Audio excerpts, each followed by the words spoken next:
बिस्मिल्लाहिर्रहमानिर्रहीम। अस्सलाम वालेकुम डियर स्टूडेंट्स। इस सीरीज़ ऑफ लेक्चर्स में हम डिस्कस करेंगे डिस्ट्रीब्यूटेड डेटाबेस सिस्टम, जिसका आज लेक्चर 1 है। Let's get started.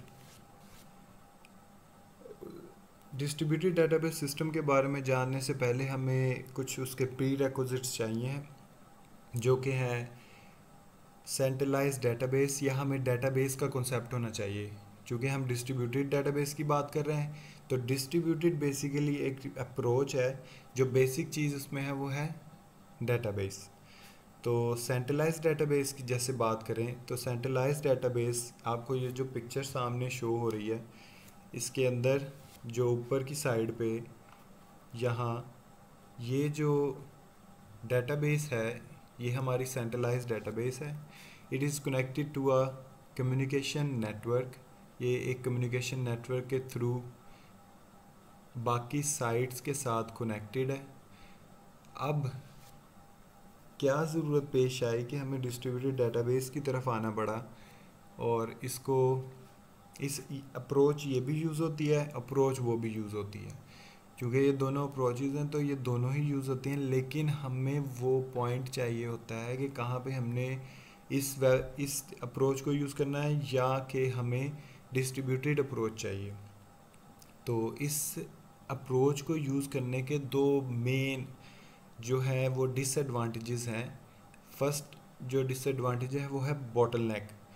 अब देखिए आपके सामने ये 4 साइट्स हैं, 4 डिफरेंट साइट्स हैं, या 4 डिफरेंट डेस्कटॉप्स और उसको किसी कम्युनिकेशन नेटवर्क के थ्रू हमने डिफरेंट साइट्स के साथ जोड़ दिया है।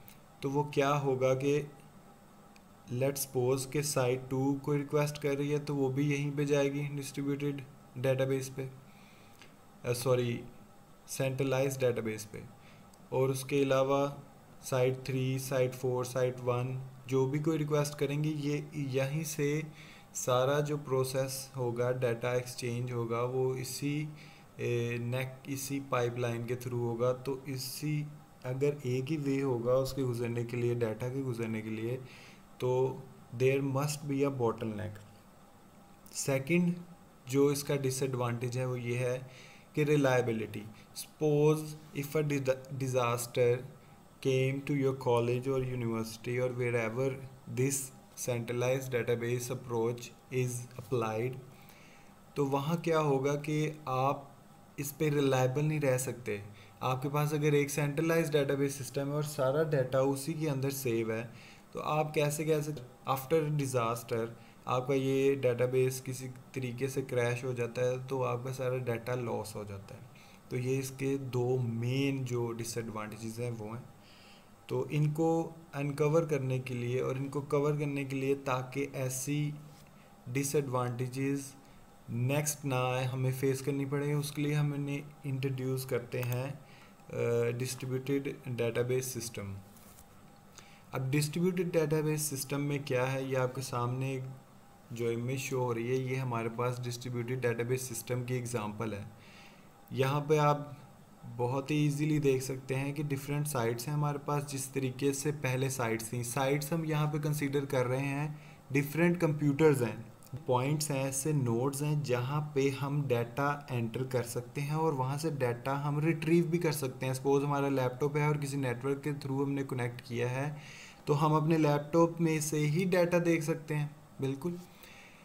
तो यहाँ पे आप देख सकते हैं ये रेड कलर की जो इसके साथ अटैच है, ये डेटाबेसेस। कम्युनिकेशन नेटवर्क सेम वही है, साइट्स आपके पास वही हैं, लेकिन यहाँ पे डिफरेंस क्या है कि डेटाबेस वहाँ पे पहले सेंट्रलाइज थी, यहाँ पे डिफरेंट साइट्स के साथ अलग अलग डेटाबेसेस कनेक्टेड हैं। अब इसका फ़ायदा क्या है? हमने पहले डिसएडवांटेज की बात की थी, यहाँ मैं आपको शो करवाता हूँ। पहला डिसएडवांटेज हमारे पास क्या था सेंट्रलाइज्ड डेटाबेस में? बोटलनेक। तो बोटलनेक को क्या ये कवर नहीं कर रहा?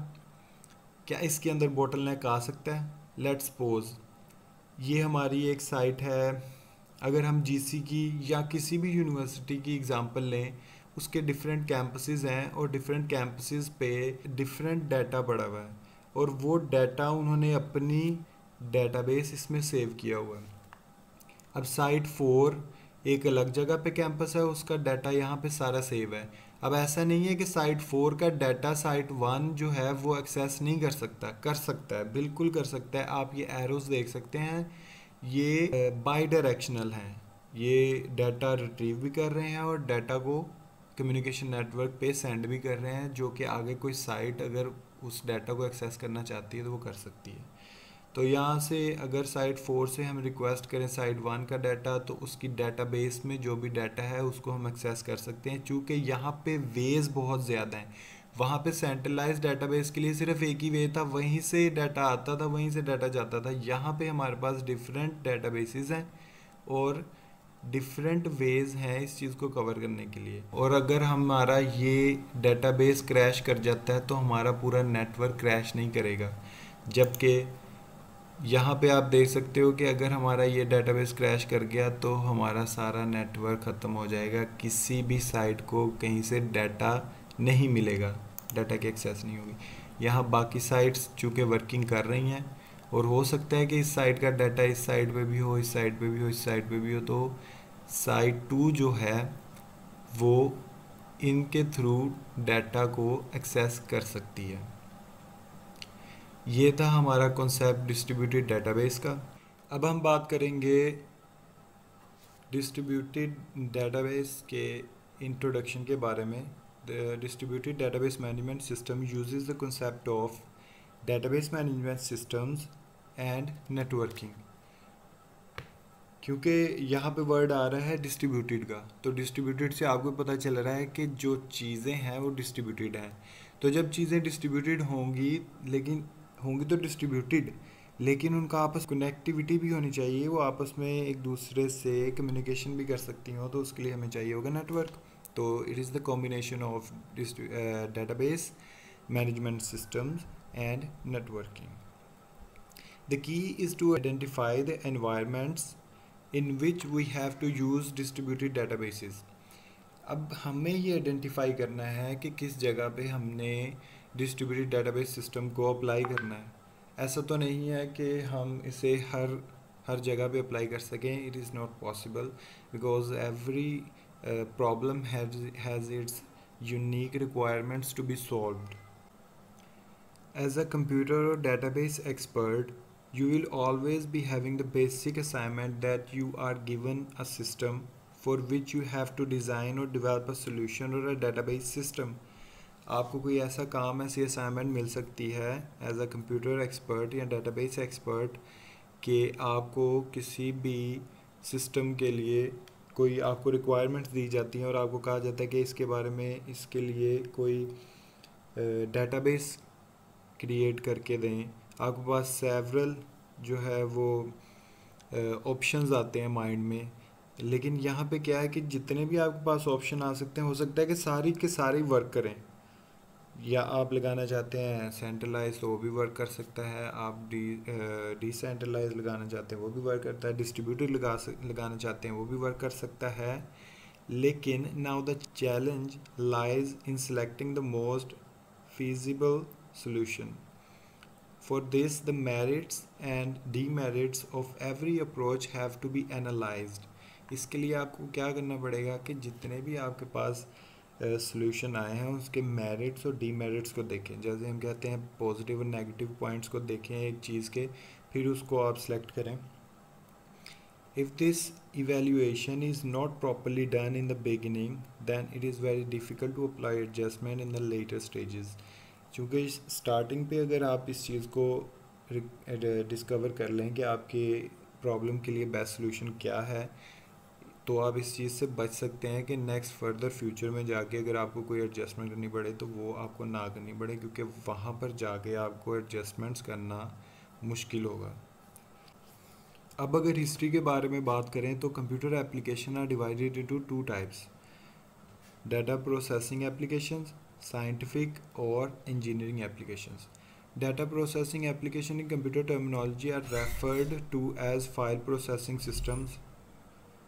तो डाटा प्रोसेसिंग एप्लीकेशन जो कंप्यूटर की टर्मिनोलॉजीज़ में जिसको हम बोलते हैं फाइल प्रोसेसिंग सिस्टम, वो ही डाटा प्रोसेसिंग सिस्टम कहलाती हैं, एप्लीकेशंस होती हैं। In those applications the data was processed with the help of different programming languages. यहाँ पर क्या होता था कि डाटा डिफरेंट प्रोग्रामिंग लैंग्वेजेस के थ्रू प्रोसेस किया जाता था. The program which was used to process the data had the data defined in it. जिस प्रोग्राम के अंदर वो प्रोसेस करता था डाटा को, उसी प्रोग्राम के अंदर उस डाटा को डिफाइन किया होना भी लाजमी था. Therefore they were dependent. इसी तरीके से वो डिपेंडेंट थे एक दूसरे पे. If we had to make any change in the program, it was difficult as we had to take care of the dependent data as well as vice versa. तो जिस तरीके से अगर सॉफ्टवेयर डाटा पे डिपेंडेंट है और data software पे, तो कोई भी चेंज अगर सॉफ्टवेयर में कर रहे हैं तो वो डाटा पे इफ़ेक्ट करती है, और अगर डाटा में चेंज करते हैं तो सॉफ्टवेयर पे इफ़ेक्ट करती है. You are already familiar with the following diagram. ये एक डायग्राम है आप आगे सामने. लाइब्रेरी, अगर लाइब्रेरी का कोई ऑफिस है आपके कॉलेज में, सपोज़ आपके कॉलेज में एक लाइब्रेरी का ऑफिस है, उसके लिए एक अलग लाइब्रेरी की एप्लीकेशन, जो कि ये फाइल प्रोसेसिंग सिस्टम का एक पिक्टोरियल फॉर्म में रिप्रेजेंटेशन है कि किस तरह से फाइल प्रोसेसिंग सिस्टम वर्क करता है. लाइब्रेरी के लिए लाइब्रेरी की एप्लीकेशन और उसके लिए अलग से डेटाबेस या डाटा फाइल. अब लास्ट स्लाइड पे हमने ये पढ़ा है कि दोनों एक दूसरे पे डिपेंडेंट होते हैं. अब आप देख सकते हो कि लाइब्रेरी का जो एप्लीकेशन है वो ही लाइब्रेरी के डाटा को एक्सेस कर रहा है, ना कि एग्ज़ाम की एप्लीकेशन लाइब्रेरी के डाटा को एक्सेस कर रही है. इसी तरीके से एग्ज़ाम की एप्लीकेशन एग्ज़ाम के डाटा फाइल को एक्सेस कर रही है, और रजिस्ट्रेशन एप्लीकेशन रजिस्ट्रेशन डाटा को एक्सेस कर रहा है. ये था typical file processing environment. For example, in the above example we can see 3 systems: examination, library and registration system. Each of them is having its own data for processing. सभी के पास अपना data था जिसको उन्होंने प्रोसेस करना था. However, there might be some information which is common to all the 3 but still being stored separately. तो यहाँ पे क्या है कि हो सकता है कि उन तीनों में, जैसे स्टूडेंट्स सभी, अगर कंप्यूटर साइंस के स्टूडेंट्स की बात की जाए तो वो रजिस्ट्रेशन ऑफिस में भी होंगे, वो लाइब्रेरी में भी होंगे, एंड द थर्ड वन वो एग्ज़ामिनेशन में भी होंगे. तो डाटा सेम हो सकता है, या डाटा इस एग्ज़ाम्पल में तो डाटा सेम आ रहा है अगर आपके कॉलेज की एग्ज़ाम्पल लगाई जाए तो डाटा सेम आ सकता है, लेकिन वो सेपरेटली स्टोर्ड है तो वो एक दूसरे को डाटा शेयर नहीं कर सकते. तो यहाँ पे इसका डिसएडवांटेज आपको समझ आ रहा होगा. Data redundancy. डाटा रिडंडेंसी क्या है? डाटा बार बार same data, duplicate data use कर रहे हैं हम. अब इसी तरीके से एक्सपेंसिव चार्जेस और मॉडिफिकेशंस करनी पड़ती हैं उसमें due to redundancy of data. अब बात करेंगे डेटाबेस अप्रोच की. To remove the defects from the file processing systems, the database approach was used which eliminated the interdependency of the program and the data. अब जो हमने बात की थी, जो प्रोग्राम जिस डाटा के अगेंस्ट होता था वही प्रोग्राम उस डाटा को एक्सेस कर सकता था और डिलीट और modification whatever we want to do in it, तो वो कर सकता था. लेकिन कोई और प्रोग्राम या कोई और एप्लीकेशन उस डाटा को एक्सेस नहीं कर सकती थी. तभी कंसेप्ट आया डेटाबेस अप्रोच का. इसमें क्या था? द चेंजेस और modification can be brought about easily whether they were related to the program और द डाटा इटसेल्फ. अब चेंजेस अगर प्रोग्राम के अंदर आती थी तो हम प्रोग्राम में ईजीली चेंज कर सकते हैं, और अगर डाटा में कोई चेंज आती तो डाटा को भी इजीली चेंज कर सकते थे. तो डाटाबेस की क्या यहाँ पर डेफिनेशन है? Database is a shared collection of logically related data. तो अब आ जाते हैं हम डिस्ट्रीब्यूटेड डेटाबेस सिस्टम के एडवांटेजेस के बारे में बात करने के लिए. तो सबसे पहला एडवांटेज इसका है कि नो मोर बोटलनेक. आपने डिज़ाइन देखा है, आपको उसमें डिज़ाइन देखते ही पता चल गया है कि किस तरीके से ये बोटलनेक को एलिमिनेट कर रहा है अपने डिज़ाइन, अपने स्ट्रक्चर में से. तो ये मैं आपको पिक्चर दिखाता हूँ जी। ये तो यहाँ पे कोई बॉटलनेक नहीं है। अगर आपको इस साइट से साइट 3 से साइट 1 का डाटा चाहिए तो आप साइट 3 से रिक्वेस्ट करोगे साइट 1 के लिए और वहाँ से आपको डाटा मिल जाएगा। इसी टाइम पे अगर साइट 4 को साइट 2 से डाटा चाहिए तो वो साइट 2 से रिक्वेस्ट कर लेगा। अब साइट 1 पे, साइट 2 पे, साइट 3 पे कौन सा डाटा पड़ा हो सकता है, ये हम अपनी लॉजिक से डाटा डिस्ट्रीब्यूट कर सकते हैं डिफरेंट डाटाबेसिस पे। सपोज़ यहाँ पे अगर जैसे मैंने पहले बात की थी कि कैंपसेस का डाटा हो सकता है या एक ही यूनिवर्सिटी का डिफरेंट जगह पे डाटा पड़ा हो सकता है। एक यूनिवर्सिटी का सपोज़ अगर हम कॉलेज की बात करें तो कंप्यूटर साइंस का डाटा साइट 2 पे हम रख सकते हैं और ज़्यादा जो डाटा है, और मैथ का यहाँ, केमिस्ट्री का यहाँ, फिज़िक्स का यहाँ, और इस तरीके से इन्हें डिस्ट्रीब्यूट कर सकते हैं ताकि जो लोड है डेटाबेस पे वो भी कम आए और जो डाटा को डिलीवर करने का टाइम है वो भी कम लगे और डाटा भी इक्वली डिस्ट्रीब्यूट हो जाए। सेकंड पॉइंट है मोर रिलायबल। तो ये रिलायबिलिटी हमें प्रोवाइड करता है वो किस तरीके से कि अगर यहाँ पर साइट 2 जहाँ पे कंप्यूटर साइंस का डाटा था तो वो डेटाबेस या क्रैश कर जाती है या किसी वजह से, किसी डिज़ास्टर की वजह से वो रिस्पॉन्स करना बंद कर देती है, तो क्या होगा कि हमारा कम्युनिकेशन जो नेटवर्क है, जैसे मैंने पहले बात की कि वो नेटवर्क डिस्टर्ब नहीं होगा। आपको बाकी डाटा तो मिल रहा है। अब इसी के कंपैरेटिवली हम अगर देखें सेंट्रलाइज्ड डेटाबेस को तो वहाँ पर हमारे पास एक ही डेटाबेस थी ये, तो अगर ये क्रैश कर जाती है तो किसी भी साइट को किसी किस्म का डाटा नहीं मिलता, जबकि यहाँ पे बाकी डाटा जो है वो वर्क कर रहा होता है। फिर है बेटर रिस्पॉन्स। अब बेटर रिस्पॉन्स किस तरीके से यहाँ पे करेगा ये कि अगर आपको चाहिए साइट 3 पे रहते हुए या साइट 2 पे रहते हुए कंप्यूटर साइंस का डाटा ही चाहिए तो हम साइट 2 पे रिक्वेस्ट करेंगे जो कि डाटाबेस बिल्कुल नज़दीक है और रिस्पॉन्स उसका आएगा फटाफट, कॉस्ट नहीं लगेगी डाटा को रिट्रीव करने की, तो ये रिस्पॉन्स ज़्यादा अच्छे तरीके से देगा। फिर उसके बाद है लोअर कम्युनिकेशन कॉस्ट।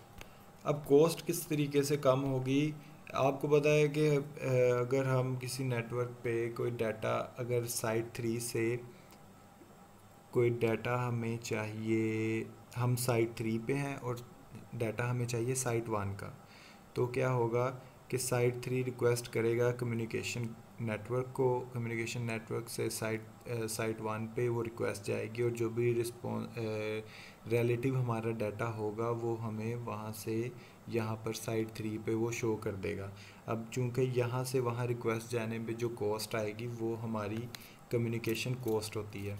अब अगर वही डाटा सपोज करो हमें इस डाटाबेस में से मिल रहा है तो जो हमारी कॉस्ट है वो कम आएगी एक सेंस में, ठीक है। और फिर ये जो नज़दीक वाली अगर यहाँ से हम करेंगे तब भी कम आएगी, तो इस तरीके से इसमें कॉस्ट जो है वो लोअर होती है, ठीक है। उसके बाद है कैन ईज़िली एक्सपेंडेबल, जो कि बहुत फ्यूचर वर्क के लिए जब भी हम कोई चीज़ डिज़ाइन करते हैं तो उसका ये भी हम माइंड में रखते हैं कि उसका फ्यूचर वर्क भी जो है फ्यूचर में भी वो अच्छे तरीके से वर्क करे। तो इसी तरीके से जो डिस्ट्रीब्यूटेड डेटाबेस सिस्टम है उससे हम एक्सपेंड कर सकते हैं इन फ्यूचर, ठीक है। अगर यहाँ पर साइट 5 हमें चाहिए तो हम साइट 5 अटैच करके कम्युनिकेशन के साथ लिंक करके और उसको भी एक अलग डेटाबेस दे सकते हैं ताकि वो भी डेटाबेस उसके पास अपना भी हो, अलग एक कैंपस जैसे न्यू कैंपस कोई बन जाता है उसके अंदर भी डाटा हो सकता है। तो इस तरह से हम इसको एक्सपेंड कर सकते हैं as compare to centralised database system. अगर हम सेंट्रलाइज से एक्सपेंड करेंगे तो वो ज़्यादा कॉस्टली और ज़्यादा डिफ़िकल्ट होगा।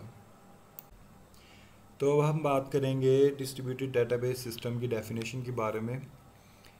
collection of multiple logically related database over a network is called distributed database system। हम यहाँ databases का वर्ड अगर यूज़ करें तो ज़्यादा एफिशिएंट होगा कि जो ज़्यादा databases मतलब एक से ज़्यादा databases जो कि आपस में लॉजिकली रिलेट कर रही हों ओवर अ नेटवर्क।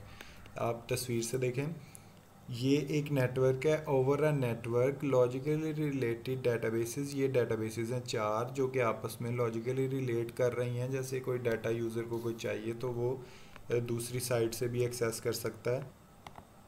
फिर बात करेंगे इसके फंडामेंटल प्रिंसिपल के बारे में। Making database transparent to the user. अब ये जो ट्रांसपेरेंसी, यहाँ ट्रांसपेरेंसी कॉन्सेप्ट एक आ जाता है। ट्रांसपेरेंसी कॉन्सेप्ट क्या होता है कि जो यूज़र है, मैं किसी एडमिन की बात नहीं कर रहा, यूज़र की बात कर रहा हूँ। जैसे यूज़र कोई अगर डेटाबेस को एक्सेस करता है तो उसका अगर फ़र्ज़ करें कि अगर इस कैंपस या उसका किसी और शहर में जो डेटाबेस हमारी डिस्ट्रीब्यूटेड डेटाबेस है वहाँ पे उसका डाटा पड़ा है, लेकिन यूज़र को ये चीज़ मालूम नहीं होनी चाहिए कि उसका डेटाबेस कहाँ है, क्योंकि उससे तो ये चीज़ उसे इस चीज़ के इल्म होना ज़रूरी ही नहीं है कि वो उसका डाटा कहाँ पे पड़ा है, तो वो जानना भी नहीं चाहेगा। तो ये ट्रांसपेरेंसी का कॉन्सेप्ट है कि हम किस तरह से डाटा को ट्रांसपेरेंसी कॉन्सेप्ट को अप्लाई करते हुए डाटा को ट्रांसपेरेंट या डाटाबेस को ट्रांसपेरेंट करते हैं यूज़र के लिए। नेक्स्ट है हमारे पास डिस्ट्रीब्यूटेड डेटाबेस के फीचर्स। यहाँ पर है सबसे पहला feature, it is a collection of logically related shared data. तो लॉजिकली रिलेटेड जो डाटा है हमारे पास वो आपस में शेयर्ड हो, कलेक्शन होता है उसका, जो कि हमने डेफिनेशन में भी पढ़ा है। Data in distributed database management system is split into number of fragments. अब फ्रैगमेंट्स यहाँ पे जो वर्ड है ये इम्पोर्टेंट है। फ्रैगमेंट बेसिकली कहते हैं हम चंक्स को कह सकते हैं। या सपोज करो एक एग्जांपल मैं देता हूँ कि केक है, केक के हम टुकड़े करते हैं। तो वो जो एक पीस जो हमारे हिस्से में आता है उसको हम एक केक का फ्रैगमेंट बोल सकते हैं, ठीक है। तो fragments can be replicated in a distributed system. अब वो जो फ्रैगमेंट, वो जो केक का पीस, उसकी भी हम मल्टीपल कॉपीज़ कर सकते हैं। रेप्लिकेटेड मतलब हम कॉपीज़ बना सकते हैं उसकी, उस फ्रैगमेंट की, उस स्पेसिफिक डेटाबेस के फ्रैगमेंट की। मतलब कोई भी डाटा हो सकता है उस फ्रैगमेंट के अंदर। ये हम नेक्स्ट डिटेल में पढ़ेंगे इसके बारे में भी। तो अभी फ्रैगमेंट का कॉन्सेप्ट आप बस ज़हन में रखोगे। फ्रैगमेंट बेसिकली डाटा को, किसी डाटा के चंक को, किसी डाटा के पार्ट को हम फ्रैगमेंट बोलते हैं, ठीक है। और रेप्लिकेशन, यहाँ पे उसी फ्रैगमेंट को हम कॉपी कर रहे हैं, ठीक है। तो नेक्स्ट है जो पॉइंट इसका, फ्रैगमेंट्स और replicas allowed to allocated to different sites. अब जो फ्रैगमेंट्स और रेप्लिकाज हैं उन्हें एलोकेट कर दिया जाता है डिफरेंट साइट्स पे। अब फ्रैगमेंट सपोज करो एक साइड पे पड़ा है, तो वही फ्रैगमेंट अगर किसी और साइड पे भी चाहिए तो उसका जो रेप्लिका है वो उस साइड पे जाके वर्क करेगा, ठीक है। In distributed systems sites are linked by the communication network. Distributed system के अंदर लिंक किसके थ्रू करते हैं, वो नेटवर्क के through. Data at each site is under control of DBMS। अब आप DBMS के बारे में कंफ्यूज मत हो। DBMS बेसिकली है डिस्ट्रीब्यूटेड मैनेजमेंट सिस्टम। अब कोई भी आपका डाटाबेस जब कहीं पर रन हो रहा होता है उसे मैनेज करने के लिए एक सॉफ्टवेयर है जिसको हम बोलते हैं डिस्ट्रीब्यूटेड डाटाबेस सिस्टम। यहाँ डिस्ट्रीब्यूटेड डाटाबेस मैनेजमेंट सिस्टम की बात हो रही है, जो कि डिस्ट्रीब्यूटेड डाटाबेस के लिए जो मैनेजमेंट सिस्टम है वो है। और यहाँ पर DBMS डेटाबेस मैनेजमेंट सिस्टम की बात करेंगे, सिर्फ DBMS डेटाबेस मैनेजमेंट सिस्टम, वो उसके कंट्रोल में होगा। हर साइट का जो भी डाटा है, यहाँ मैं आपको पिक्चर दिखाता हूँ फिर आपको ज़्यादा अच्छे से समझ आएगी।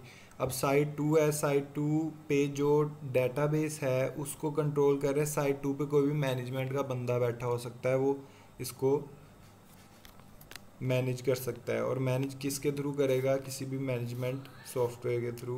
तो उसको हम बोलते हैं database management system. Next point है DBMS at each site has its own right that is can handle local application independently. अब यहाँ पे क्या है कि लोकल जो एप्लीकेशन होगी, लोकल ट्रांजैक्शंस जो होंगी डाटा की, वो लोकली वो हैंडल कर सकता है। उसे किसी से पूछने की ज़रूरत, किसी से परमिशन लेने की ज़रूरत नहीं पड़ेगी, चूँकि वो एक सेपरेट डेटाबेस है। सेपरेट नहीं कहेंगे हम, चूँकि वो एक डिस्ट्रीब्यूटेड डेटाबेस है तो वो जिस साइट पे वो होगी वो वहाँ से ट्रांजैक्शन जो है वो इंडिपेंडेंटली परफॉर्म कर सकती है। Each database management system in a distributed system must have at least one global application. अब यहाँ पे मैं एक बात क्लियर करूँ आपको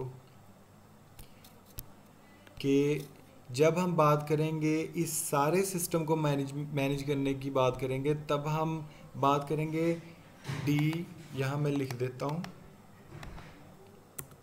तब हम बात करेंगे डिस्ट्रीब्यूटेड डेटाबेस मैनेजमेंट सिस्टम। ठीक है, जब बात करेंगे सिंगल डेटाबेस जैसे साइट 3 के साथ जो डेटाबेस है या साइट 4 के साथ जो डेटाबेस है उसको मैनेज करने की बात करेंगे तो वो होगा डेटाबेस मैनेजमेंट सिस्टम।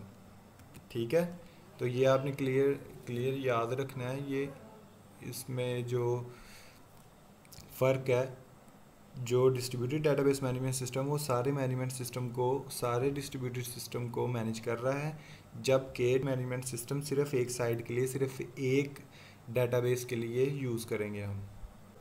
अब लास्ट फीचर की बात करें तो each DBMS is a distributed system must have at least one global application. तो जितने हमारे पास डिस्ट्रीब्यूटेड जो हैं डेटाबेसेस उनके पास must have at least one global application ताकि वो बाकी साइट्स के साथ कम्युनिकेट ईजीली कर सकें। अभी अगर मैं बात करूं रेप्लिकेशन की, जो कि हमने अभी पिछले स्टेप में पढ़ा है कि रेप्लिकेशन क्या करता है, कि पहले हमने पढ़ा था कि डिफरेंट जो फ्रेगमेंट्स हैं उनको, उनकी हम रेप्लिकाज मतलब उनकी कॉपीज़ बना लेते हैं ताकि वो डिफरेंट साइट्स पे जाके वर्क कर सकें। अब ऐसा क्यों ज़रूरी है या क्यों ज़रूरत है इस चीज़ की कि हम ये करें कि डिफरेंट डेटाबेसेस पे वो चंक या वो रेप्लिकेशन हम प्रोवाइड करें। अब मैंने एक बात की थी आपको रिलायबिलिटी की, तो रिलायबिलिटी में क्या था कि मैंने बात की थी अगर हमारा साइट 2 जहाँ पे कंप्यूटर साइंस का डाटा सपोज करो कि सेव है इस डेटाबेस में, तो यहाँ से साइट 3, साइट 4 और साइट 1 तो डिस्टर्ब नहीं होंगे, वहाँ का डाटा तो हमें मिल जाएगा। अब जैसे मैंने रेप्लिकाज की बात की, तो रेप्लिकाज में क्या कि हम फ्रेगमेंट सपोज करो मैंने साइट 3 पे कुछ इसके फ्रेगमेंट्स का रेप्लिकेशन मैंने साइट 3 पे रखी थी, कुछ की मैंने साइट 1 पे, कुछ की मैंने साइट 4 पे रख दी। तो यहाँ से क्या हुआ, कंप्यूटर साइंस का जो डेटाबेस था वो डाउन हो गया, क्रैश हो गया, तो अभी वहाँ से हम डाटा गेट नहीं कर सकते। तो उसकी बैकअप के तौर पे जो हमने रेप्लिकाज, जो उसकी कॉपीज़ हमने इस डेटाबेस और इस पे रखी थी, वहाँ से साइट 2 रिक्वेस्ट करे तो वो एक्सेस कर सकते, साइट 3, साइट 4 कोई भी साइट रिक्वेस्ट करे तो वो वहाँ से वो जो कॉपीज़ थी वो गेट कर सकते हैं, वहाँ से हम डाटा जो है वो कलेक्ट कर सकते हैं। नेक्स्ट हमारे पास है ट्रांसपेरेंसी। तो ट्रांसपेरेंसी का कॉन्सेप्ट मैंने आपको पहले भी पिछली स्लाइड्स में भी बताया है और अभी इसको थोड़ा सा डिटेल में करेंगे, इस पर डिटेल्ड वीडियो अलग से बनेगी। तो ट्रांसपेरेंसी का जो मतलब है वो hiding details from the user, कि यूज़र को नहीं पता होना चाहिए जो चीज़ें यूज़र से छुपी होनी चाहिए, हम ट्रांसपेरेंसी कॉन्सेप्ट के अंदर लाएंगे। ठीक है, तो पहली जो टाइप है ट्रांसपेरेंसी की वो है नेटवर्क ट्रांसपेरेंसी। नेटवर्क ट्रांसपेरेंसी के अंदर दो चीज़ें आ जाती हैं, लोकेशन ट्रांसपेरेंसी और नेमिंग ट्रांसपेरेंसी। अब लोकेशन ट्रांसपेरेंसी के अंदर क्या चीज़ है कि लोकेशन ट्रांसपेरेंसी के अंदर यूज़र को ये नहीं पता होना चाहिए कि उसका डाटा किस लोकेशन से, किस साइट से आ रहा है, क्योंकि उसे तो सिर्फ डाटा से गर्ज है, वो अपना डाटा लेगा, तो उसे ये बताने की ज़रूरत भी नहीं है कि उसका डाटा अगर साइट 3 है, इस्लामाबाद से आ रहा है, फैसलाबाद से आ रहा है या कहाँ से भी, अगर फैसलाबाद से वो एक्सेस कर रहा है तो उसे यही लगे कि फैसलाबाद में ही मेरा डाटा कहीं पे पड़ा हुआ है और वहीं से मुझे आ रहा है। ठीक है, और फिर उसके बाद है नेमिंग ट्रांसपेरेंसी। नेमिंग ट्रांसपेरेंसी का मतलब कि अगर कंप्यूटर साइंस डिपार्टमेंट का जो हमारे पास डेटाबेस था उसकी मैंने फ्रेगमेंटेशन की और कॉपीज़ रख दी, अब वो जो कॉपीज़ होंगी वो सारी नेम से रेलिवेंट होनी चाहिए। मतलब अगर एक कोई भी नाम है हमारे पास, सलीम है, तो सलीम का जो भी डाटा होगा वो अपने नाम से सर्च करेगा, ये नहीं कि वो अपनी ट्रांसपेरेंसी की इतनी कॉपी है और यहाँ पे मेरा डाटा बड़ा है, ये सारी डिटेल्स की ज़रूरत नहीं है, ये सारा ट्रांसपेरेंसी में ही रहेगा। सेकंड जो टाइप है वो है फ्रेगमेंटेशन ट्रांसपेरेंसी। फ्रेगमेंटेशन ट्रांसपेरेंसी के अंदर क्या है कि ensures that the user is not aware of and is not involved in the fragmentation of data.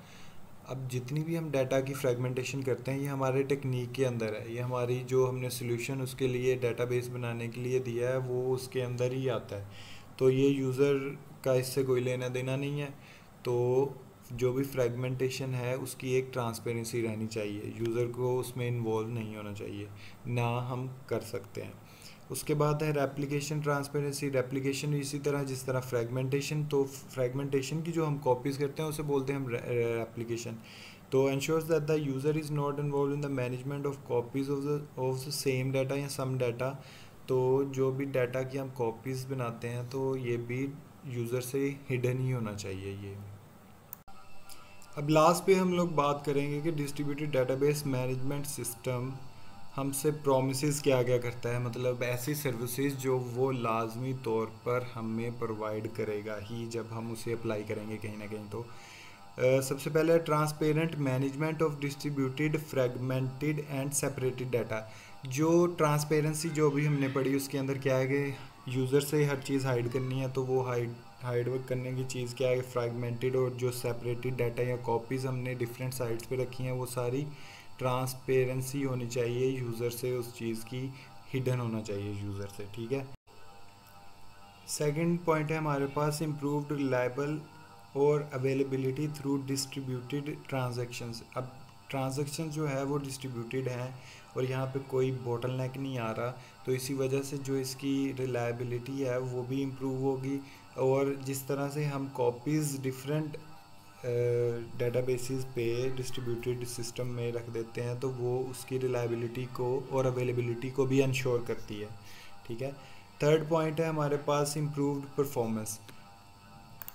Improve performance में भी यही चीज़ है कि अगर हमारा डाटा जो हम सर्च कर रहे हैं, suppose if we are on site 2 और हम सर्च कर रहे हैं कोई उससे रेलिवेंट ही डाटा और वो साइट 2 पे पड़ा है, तो वो हमारी कम्युनिकेशन कॉस्ट भी बच जाएगी और उसकी परफॉर्मेंस भी, मतलब अगर कोई डाटा हमें थोड़ा टाइम लगा के मिल रहा है तो इस तरह से अगर लोकली डाटाबेस से वो मिल जाएगा तो वो हमें फास्ट वो रिस्पॉन्स में मिल जाएगा डाटा, ठीक है।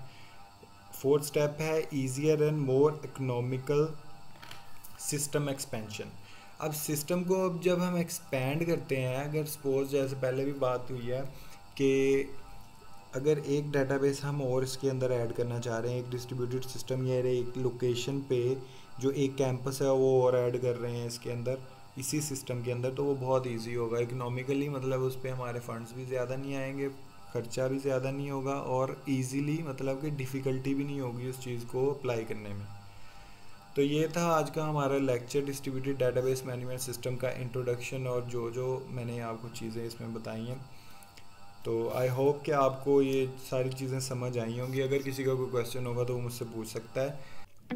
आई होप कि आपको इस वीडियो लेक्चर की समझ आई होगी। तो बाकी भी आपको वीडियो लेक्चर्स इसी तरह से मिलते रहेंगे। तब तक के लिए